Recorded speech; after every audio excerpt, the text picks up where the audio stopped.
प्रिय विद्यार्थियों, आज की क्लास में हम क्वांटम संख्या समझेंगे। क्वांटम संख्या क्या होती है, ये केमिस्ट्री के लिए विशेष तौर से 11th क्लास में मोस्ट इम्पोर्टेंट टॉपिक है क्वांटम संख्या। तो क्वांटम संख्या जानने के पहले हम थोड़ा इलेक्ट्रॉन के बारे में देखें कि जो श्रोडिंगर तरंग समीकरण इलेक्ट्रॉन के बारे में ये सिद्ध हो गया है कि इलेक्ट्रॉन तरंग के रूप में होता है। इलेक्ट्रॉन के लिए वैज्ञानिक श्रोडिंगर की जो तरंग समीकरण है, उसके बाद क्वांटम संख्या के बारे में फोकस हुआ। तो क्वांटम संख्या वास्तव में क्या होती है, इलेक्ट्रॉन के बारे में कि इलेक्ट्रॉन की स्थिति, ऊर्जा, चक्रण और उपकोष आदि का ज्ञान कराने के लिए जिन संख्याओं का प्रयोग किया जाता है क्वांटम अभियांत्रिकी में, उन संख्याओं को क्वांटम संख्या कहते हैं या क्वांटम नंबर कहते हैं। तो यहां हमें समझना होगा कि वास्तव में क्वांटम संख्या क्या है और ये क्या जानकारी देती है। तो यहां पर देखें हम, क्वांटम संख्या मुख्य रूप से 4 प्रकार की होती है। क्वांटम संख्या कितने टाइप की होती है? 4 प्रकार की होती है, जो इलेक्ट्रॉन के बारे में संपूर्ण जानकारी देती है। इलेक्ट्रॉन की 3D के बारे में नॉलेज देती है। तो सबसे पहले जो क्वांटम संख्या है वो है प्रिंसिपल क्वांटम नंबर। पहली प्रिंसिपल क्वांटम नंबर,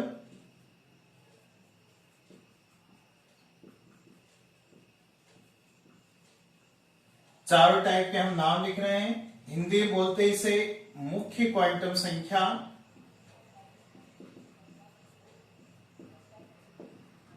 सबसे पहले हम देख रहे हैं कि ये 4 के नाम लिख रहे हैं हम। मुख्य क्वांटम संख्या होती है, दूसरी द्विगंशी क्वांटम संख्या होती है, एजीमुथल क्वांटम नंबर। इसके बाद देखें हम, इसे हिंदी में बोलते हैं द्विगंशी क्वांटम संख्या।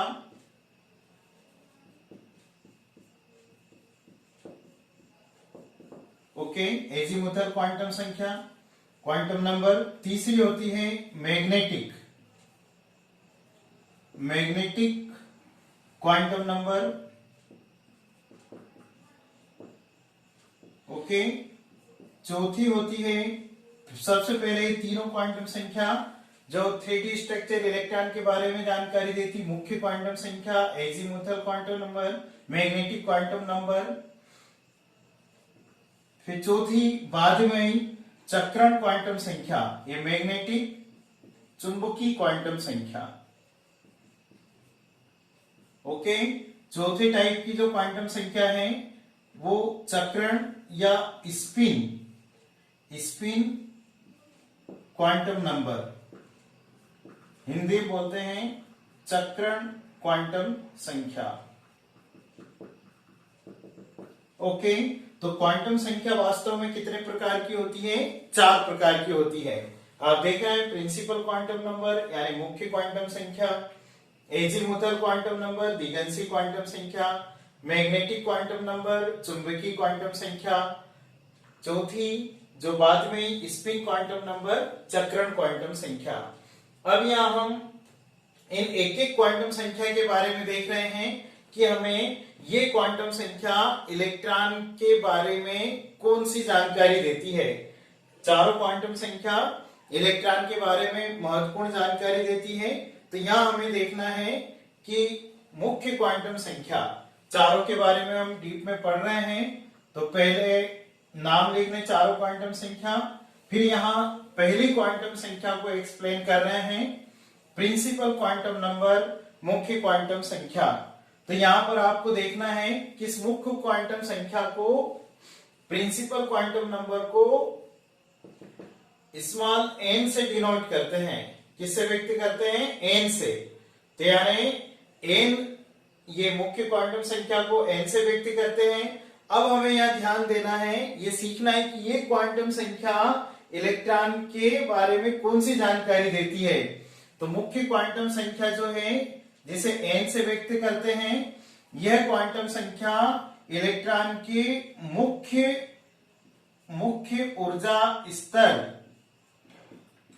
इलेक्ट्रॉन की मुख्य ऊर्जा स्तर यानी कोष की जानकारी देती है कि इलेक्ट्रॉन किस कोष का है, किस मुख्य ऊर्जा स्तर का है, और उसकी ऊर्जा एनर्जी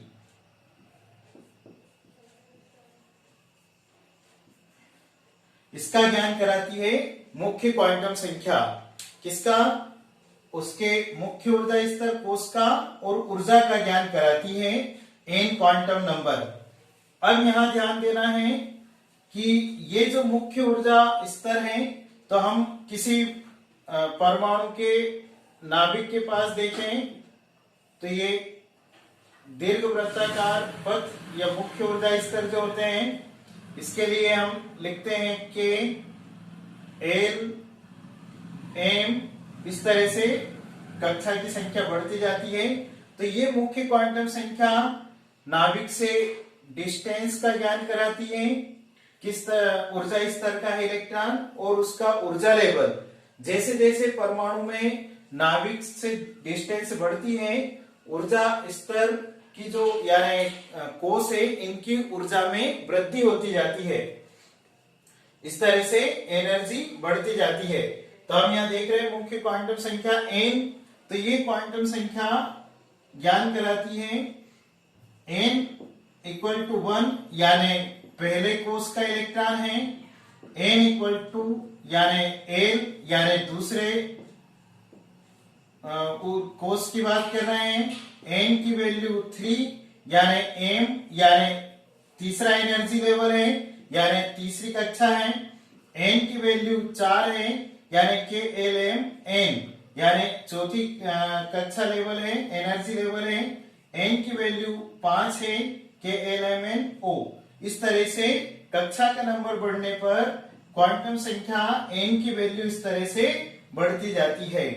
इतना ध्यान रखना है कि n की वैल्यू, n का मान कभी भी शून्य नहीं होता है, n की वैल्यू कभी भी शून्य नहीं होती है। अर्थात कोई भी ऐसा परमाणु नहीं है जिसमें शून्य ऊर्जा लेवल हो, मुख्य ऊर्जा स्तर लेवल शून्य हो, ऐसा नहीं हो सकता है। तो n की वैल्यू 1 है यानी k, n की वैल्यू 2 है यानी l, n की वैल्यू 3 है m। इस तरह से किसी भी परमाणु में कोष बढ़ने पर n की वैल्यू बढ़ती जाती है। तो इस तरह से मुख्य क्वांटम संख्या हुई जिसका मान शून्य नहीं हो सकता है, और ये मुख्य क्वांटम संख्या इलेक्ट्रॉन के ऊर्जा स्तर और यानी मुख्य ऊर्जा स्तर यानी कक्षा का ज्ञान कराती है और इलेक्ट्रॉन के ऊर्जा का ज्ञान कराती है और इलेक्ट्रॉन की डिस्टेंस का। अब हम देख रहे हैं दूसरी क्वांटम संख्या जो है द्विगंशी क्वांटम संख्या, इसके बारे में ध्यान दें। द्विगंशी क्वांटम संख्या जो एजीमुथल क्वांटम नंबर है,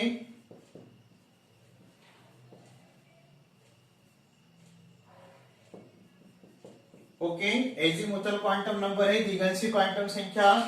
इसे अंग्रेजी के एल से, स्मॉल एल से व्यक्त करते हैं, यानी द्विगंशी क्वांटम संख्या को एल से व्यक्त करते हैं और एल का मान एन के मान पर निर्भर करता है, मुख्य क्वांटम संख्या के मान पर निर्भर करता है।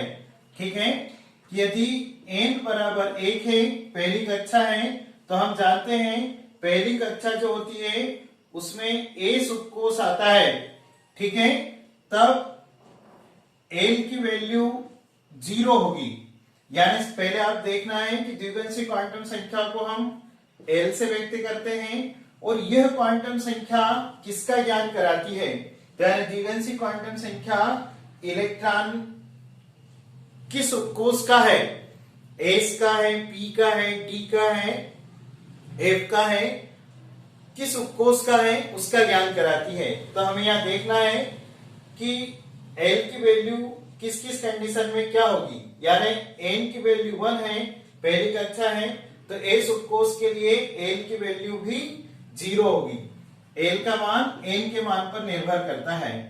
ओके, n की वैल्यू 2 है, यानी कि l की वैल्यू, ठीक है, क्योंकि l की वैल्यू ये 0 यानी एस उपकोष की बात कर रहे हैं। जो पहली कक्षा में एस उपकोष होता है, जिसमें पहली कक्षा में 2 इलेक्ट्रॉन आते हैं, तो एस उपकोष में 2 इलेक्ट्रॉन प्रवेश करते हैं। यहां 2 है तो एल यानी दूसरी ऊर्जा लेवल की बात कर रहे हैं, तो इसमें एस और पी इस तरह से होता है। लेकिन यहां पर हमें ध्यान देना है कि पी एन की वैल्यू 2 है, एल का मान 0 और 1, तो हम इसको मैक्सिमम के लिए P, तो यहां लिखेंगे L का मान P होगा, ठीक है, 2 के लिए, तो ये 1। N की वैल्यू 3 है, यानी तीसरे ऊर्जा लेवल की बात कर रहे हैं, तो तीसरे ऊर्जा लेवल में S P D, ये सोमरफेल्ड की अवधारणा थी, उपकोष की अवधारणा वैज्ञानिक सोमरफेल्ड ने दी है।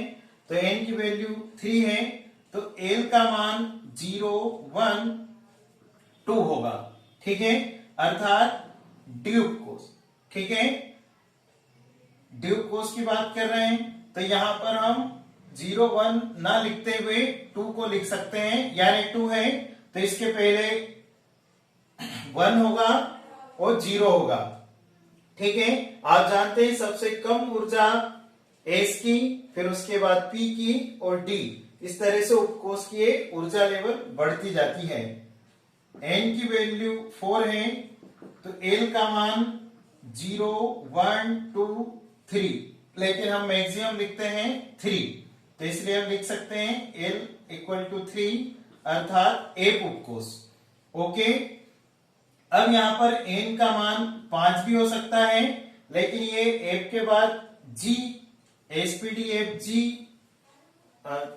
उपकोष भी होता है, लेकिन यहां पर आपको इसकी जरूरत नहीं लगेगी, इसलिए आपको SPDF याद रखना है। तो अगर n का मान 5 है तो फिर इन्हीं में से SPDF उपकोष में से रिपीट होगा, ठीक है। तो इस तरह से द्विघांसी क्वांटम संख्या, तीसरी क्वांटम संख्या होती है जिसे हम देख रहे हैं चुंबकीय क्वांटम संख्या, यानी मैग्नेटिक क्वांटम नंबर। यह क्वांटम संख्या उपकोष के कक्षकों का ज्ञान कराती है, उपकोष के कक्षकों का ज्ञान कराती है कि इलेक्ट्रॉन मैग्नेटिक क्वांटम नंबर के अनुसार उपकोष के किस कक्षक में है, ओके। अब यहां पर आपको देखना है कि इसे किससे व्यक्त करते हैं, तो मैग्नेटिक क्वांटम नंबर को स्मॉल m से व्यक्त करते हैं। तो चुंबकीय क्वांटम संख्या m और इसका मान, यानी m का मान जो है, m की वैल्यू है l के मान पर निर्भर करती है, l के मान पर निर्भर करती है, ओके।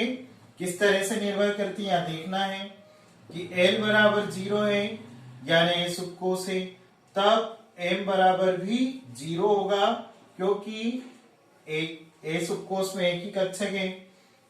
l बराबर 1 यानी p उपकोष है, तो m की वैल्यू, जो m का मान l के मान पर किस तरह से निर्भर कर रहा है, तो ये जो l का मान है m के लिए माइनस से प्लस तक होता है, अर्थात ये 1 है तो यहाँ -1 0 और +1, तो इसके लिए ये 3 वैल्यू होगी। तो यहाँ p उपकोष के 3 कक्षक बना लें और तीनों के नीचे एक एक संख्या लिखें, यानी -1 0 और +1। तो देख रहे हैं कि l की वैल्यू 1 है, p उपकोष है तो m के इतने संभावित मान होंगे। अगर l की वैल्यू 2 है, अर्थात d उपकोष है, तो d उपकोष है, तब m का मान इस l के मान को माइनस से प्लस तक लिखना है, तो ये -2 -1 0 +1 और +2, इतनी वैल्यू लिखना है। अब यहां पर आप चाहें तो d उपकोष बना के और उसमें जो 5 कक्षक होते हैं 1 2 3 4 5, तो सबके नीचे एक एक वैल्यू लिखें। तो यहाँ -2, इसके नीचे -1, 0, +1 और +2। ओके, फिर यदि l का मान 3 है, l की वैल्यू 3 है, यानी एफ उपकोष की बात कर रहे हैं, तो एफ उपकोष के लिए m के मान इसे माइनस से प्लस तक लेकर जाना है। तो यानी -3, -2, -1, 0, +1, +2 और +3। तो एफ के 7 कक्षकों के लिए ये 7 वैल्यू होगी। ओके, तो इस तरह से एम का मान एल के मान पर निर्भर करता है। ठीक है, अब हमें देखना है चौथी क्वांटम संख्या जो है वो है चक्रण क्वांटम संख्या। तो यहां चक्रण क्वांटम संख्या, चक्रण क्वांटम संख्या जो है यानी स्पिन क्वांटम नंबर जो एस, ये क्वांटम संख्या इलेक्ट्रॉन के चक्रण का ज्ञान कराती है। ओके, और इसे एस, स्मॉल एस से डिनोट करते हैं। तो यदि इलेक्ट्रॉन का चक्रण क्लॉकवाइज हो, ओके, क्लॉकवाइज हो यानी इस तरह से जो घड़ी के अंदर सुई घूमती है उस तरह से क्लॉकवाइज, तब एस की वैल्यू +12 होगी। और एंटी क्लॉक हो, एंटी क्लॉकवाइज हो, तब एस का मान -12 अर्थात इस तरह से होगा। ओके, तो केवल एस के 2 ही मान है स्पिन क्वांटम नंबर, +12 और -12। अब हमें यहाँ देखना है महत्वपूर्ण बात कि प्रश्न किस तरह से आते हैं क्वांटम नंबर के ऊपर से, यानी एनएलएमएस ज्ञात करने के लिए वो सबसे महत्वपूर्ण है। तो यहाँ आपको कुछ एक्सरसाइज दे रहे हैं, प्रश्न आता है, कोई भी हम उदाहरण देख सकते हैं, 3d4, 4a6, ठीक है, 5s1, 6 एसपीडी सभी लिख सकते हैं हम, 6p ले लें हम, 6p5, इस 6p5 के लिए अर्थात इन चारों के लिए हमें क्वांटम संख्या लिखना है। तो पहले हम यहां देखें 3d4 के लिए लिखें, 3d4 के लिए चारों क्वांटम संख्या होगी। तो आप देख रहे हैं n की वैल्यू यहाँ 3 है, l की वैल्यू अब t है, तो इसके लिए आपको क्या करना है, हम जानते हैं कि l बराबर 0, s उपकोष, l की वैल्यू 1 यानी p, l की वैल्यू 2 यानी t, l 3 यानी f उपकोष। तो इसे आपको ध्यान में रखकर लिखना है। तो अब d उपकोष है, तो d के लिए l की वैल्यू 2 लिखेंगे, और m का मान लिखने के लिए आपको क्या करना है कि d उपकोष को बना लें। तो इस d उपकोष के अंतर्गत ऐसे 5 कक्षक होते हैं, सबके नीचे संख्या लिखें, अर्थात l का मान माइनस से प्लस तक लिखें। तो -2, -1, 0, +1 और +2। अब हमें 4 इलेक्ट्रॉन भरना है डी उपकोष में, तो यहाँ पर हुंड का नियम लगेगा। तो हुंड के उच्चतम बहुलता नियम के अनुसार किसी उपकोष के कक्षकों में इलेक्ट्रॉन का जोड़ा जब तक नहीं बनाना है जब तक कि एक एक इलेक्ट्रॉन ना भर जाए। अब ये D4 के लिए ये पहला इलेक्ट्रॉन, दूसरा, तीसरा और चौथा। ओके, ये D10 तक हो सकता है, हम जानते हैं कि डी उपकोष अधिकतम 10 इलेक्ट्रॉन आ सकते हैं, लेकिन आपसे पूछा है चौथे इलेक्ट्रॉन के लिए चारों क्वांटम संख्या 3d4 के, तो वो चौथा इलेक्ट्रॉन आप देख रहे हैं +1 है, यानी चौथे इलेक्ट्रॉन की वैल्यू ये +1 है। तो आपको m की वैल्यू को चिन्ह सहित लिखना है। यहाँ आपको गलती ये नहीं करना है कि +1 है तो आपने ऐसा लिख दिया है, अगर वो +1 है तो प्लस भी लगाना है, ये ध्यान रखना है। और s का मान है जो स्पिन क्वांटम नंबर है, आप देख रहे हैं ये क्लॉकवाइज है इलेक्ट्रॉन का चक्रण, तो इसके लिए +12 होगा। ओके, तो 3d4 के लिए चारों क्वांटम संख्या होगी। अगला प्रश्न है 4f6 के लिए चारों क्वांटम संख्या, तो 4f6 सिंपल बात है कि n की वैल्यू 4 होगी। l का मान आप यहां से देखें कि f उपकोष के लिए ये 3 है या 3 के लिए f होता है, तो l की वैल्यू 3 हो गई। अब m की वैल्यू लिखने के लिए आपको ये f उपकोष बनाना है। f उपकोष में कितने कक्षक होते हैं? 7 होते हैं। 1 2 3 4 5 6 7, इस तरह से आप 7 कक्षक बना लें और उनके नीचे ये -3 से +3 तक लिख लें। तो -3 -2 -1 0 +1 +2 और +3, इस तरह से ये संख्या हम लिख लेते हैं। अब यहाँ पर हमें 6 इलेक्ट्रॉन भरने हैं, तो 6 इलेक्ट्रॉनों का क्रम क्या होगा? ये पहला, दूसरा, तीसरा, चौथा, पांचवा और छठा। ओके, हम चाहें तो इनको पूरे एरो से भी शो कर सकते हैं। वास्तव में इलेक्ट्रॉन तरंग है, पर वो समझाने के लिए हम इस तरह से पढ़ रहे हैं। तो यहाँ पर छठे इलेक्ट्रॉन के नीचे +2 वैल्यू आती है। एफ में 7 कक्षक है, लेकिन आपको देखना है कि छठा इलेक्ट्रॉन यहाँ आ जाता है, तो उसके नीचे ये वैल्यू लिखी +2। इतने संभावित मान हैं, लेकिन आपको कंफर्मेशन लिखना है 6 इलेक्ट्रॉन के लिए, तो वो नंबर लिखना है। तो ये है +2 और एस का मान होगा +½ ओके, क्लॉकवाइज। इस तरह से प्रश्न आते हैं, इनके आंसर हमें लिखना है क्वांटम संख्या पर से। अब अगला प्रश्न है हमारा 5s1, तो 5s1 तो n की वैल्यू 5 हो गई। ओके, जो ये नंबर है n का मान है, यानी 5वीं कक्षा है। अब यहाँ पर l की वैल्यू है 0, यहां से देखें, ठीक है, और nlm m का मान भी 0 है। अभी चार्ट में लिखा था कि यदि l बराबर 0 है तो m की वैल्यू भी 0 होगी s उपकोष के लिए। अब nlms चौथी क्वांटम संख्या 1, तो ये इस तरह से पहला इलेक्ट्रॉन भी क्लॉकवाइज होगा, तो +½ इस तरह से लिखना है। अब 6p5, ये लास्ट क्वेश्चन इसका, तो 6p5 के लिए आपको चारों क्वांटम संख्या लिखना है। तो अब आप अच्छे से समझ गए होंगे कि n की वैल्यू 6 आएगी, ये नंबर है, l की वैल्यू 1 होगी p के लिए, और m का मान, तो इसके लिए आप क्या करें, p उपकोष को बना ले, ठीक है। p उपकोष में 3 कक्षक हो गए, l की वैल्यू को माइनस से प्लस तक लिखते जाएं, तीनों मान हो गए, -1 0 +1। अब हमें देखना है 5वें इलेक्ट्रॉन की पूछी है, तो p में 6 अधिकतम हो गए, तो ये पहला इलेक्ट्रॉन, ये दूसरा, तीसरा, चौथा, पांचवा, तो ये 5वां इलेक्ट्रॉन, यानी उसके नीचे 0 मान आया, तो m का मान 0 होगा। ओके, और s का मान होगा, ये चूंकि इलेक्ट्रॉन एंटी क्लॉक है इसलिए -½ होगा।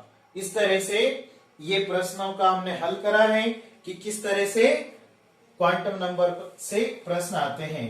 ओके, अब आपको एक और प्रश्न दे रहे हैं कि एनसीईआरटी में किस तरह से क्वेश्चन घुमाते हैं और स्टूडेंट कंफ्यूज हो जाते हैं, आते हुए भी लिख नहीं पाते हैं, ठीक है। जैसे प्रश्न पूछ लिया कि कैल्शियम के 5वें इलेक्ट्रॉन की चारों क्वांटम संख्या लिखिए। कैल्शियम के 5वें इलेक्ट्रॉन की चारों क्वांटम संख्या लिखिए। ओके, चारों क्वांटम नंबर। तो अब आप कंफ्यूज हो जाएंगे कि 5वां इलेक्ट्रॉन कौन सा है। कैल्शियम में टोटल इलेक्ट्रॉन 20 होते हैं, जो इसका एटॉमिक नंबर है, परमाणु क्रमांक 20 है, अर्थात इसे 20 प्रोटॉन और 20 इलेक्ट्रॉन है। क्योंकि न्यूट्रल है तो इसलिए इस पर कोई आवेश नहीं है, तो यहाँ 20 ही इलेक्ट्रॉन है। तो आपको 5वां इलेक्ट्रॉन पर फोकस करना है।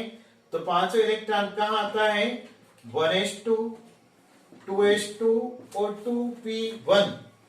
ओके, हम जानते हैं p6 तक हो सकता है, लेकिन हमें तो 5वां इलेक्ट्रॉन देखना है।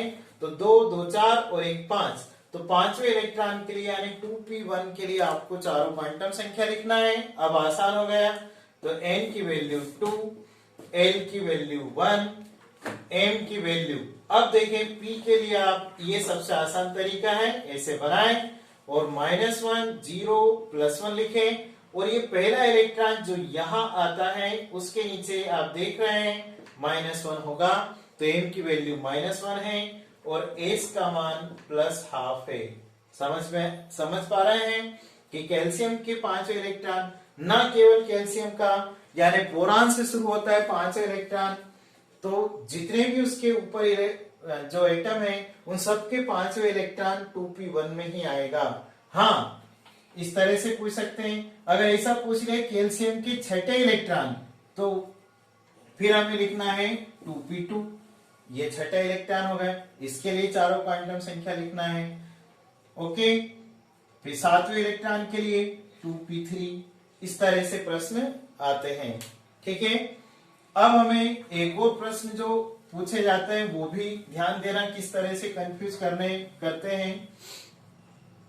प्रश्न आता है कि सोडियम के अयुग्मित इलेक्ट्रॉन, तो सोडियम उदाहरण देख रहे हैं हम, किसी का भी अयुग्मित इलेक्ट्रॉन पूछ सकते हैं। तो यहाँ पर देख रहे हैं सोडियम के अयुग्मित इलेक्ट्रॉन की चारों क्वांटम संख्या NLMS ज्ञात कीजिए। तो आपको देखना है कि सोडियम में टोटल नंबर ऑफ इलेक्ट्रॉन 11 है, 1s2 2s2, ये इलेक्ट्रॉनिक विन्यास भी आपको लिखना है, 2p6 ये 10 इलेक्ट्रॉन हुए और 3s1, इस तरह से 11 इलेक्ट्रॉन है। अब ये 11वां ही अयुग्मित है क्योंकि s में 1 इलेक्ट्रॉन है, p के 6 इलेक्ट्रॉन सभी पेयर में हैं, तो आपसे ये पूछा है। ओके, 3s1 ना देकर ये पूछ सकते हैं कि सोडियम के अयुग्मित इलेक्ट्रॉन की चारों क्वांटम संख्या। तो आप देख रहे हैं कि ये अयुग्मित इलेक्ट्रॉन है, s में 1 इलेक्ट्रॉन है। ठीक है, इसका पेयर नहीं बना है।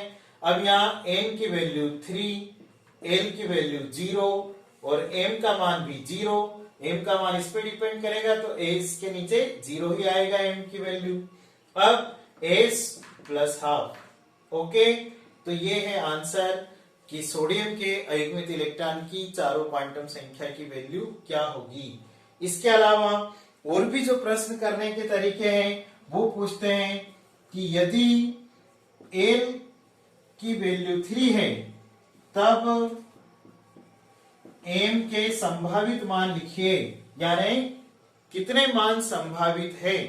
तो यहां देखें l की वैल्यू 3, तो आपको एक उपकोष पर ध्यान देना है कि l का मान 3 है तो एक उपकोष है।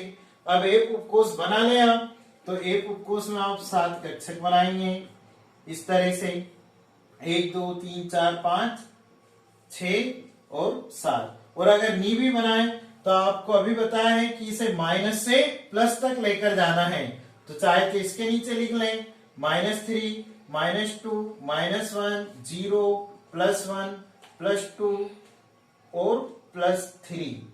तो देख रहे हैं कि यदि l की वैल्यू 3 है तब m के इतने संभावित मान आएंगे, -3 -2 -1 0 +1 +2 +3।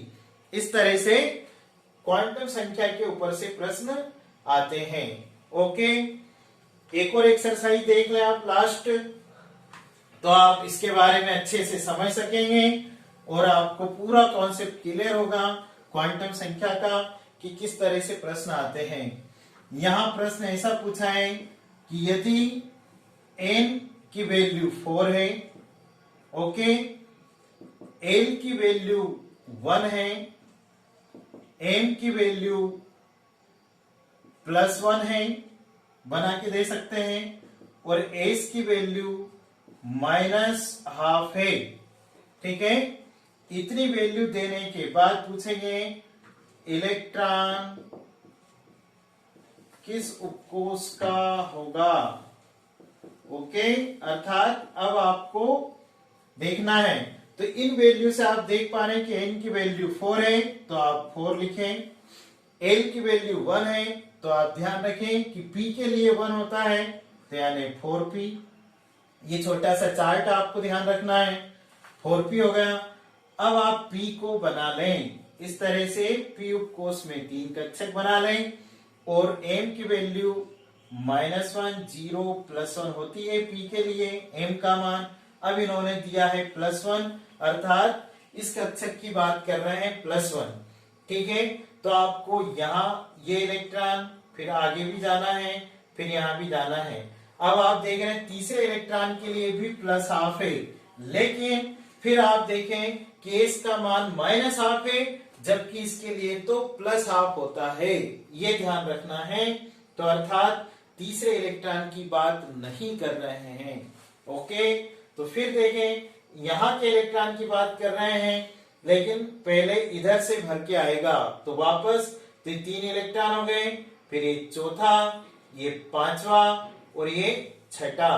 तो छठे इलेक्ट्रॉन की वैल्यू भी +1 है जो प्रश्न में दी है, और इसकी वैल्यू छठे के लिए -12 है, यानी एंटी क्लॉकवाइज है। इस तरह से हमें यहाँ नंबर लिखना है 4p6। क्या लिखना है? 6 नंबर लिखना है। तो 4p6 के लिए ये चारों क्वांटम संख्याएं होगी। तो या तो ये देके ये पूछ सकते हैं, या ये देकर इस तरह से पूछ सकते हैं प्रश्न में। तो अब आप देख रहे हैं कि क्वांटम संख्या एक मोस्ट इंपोर्टेंट टॉपिक है, और इसके ऊपर से कई प्रश्न आते हैं।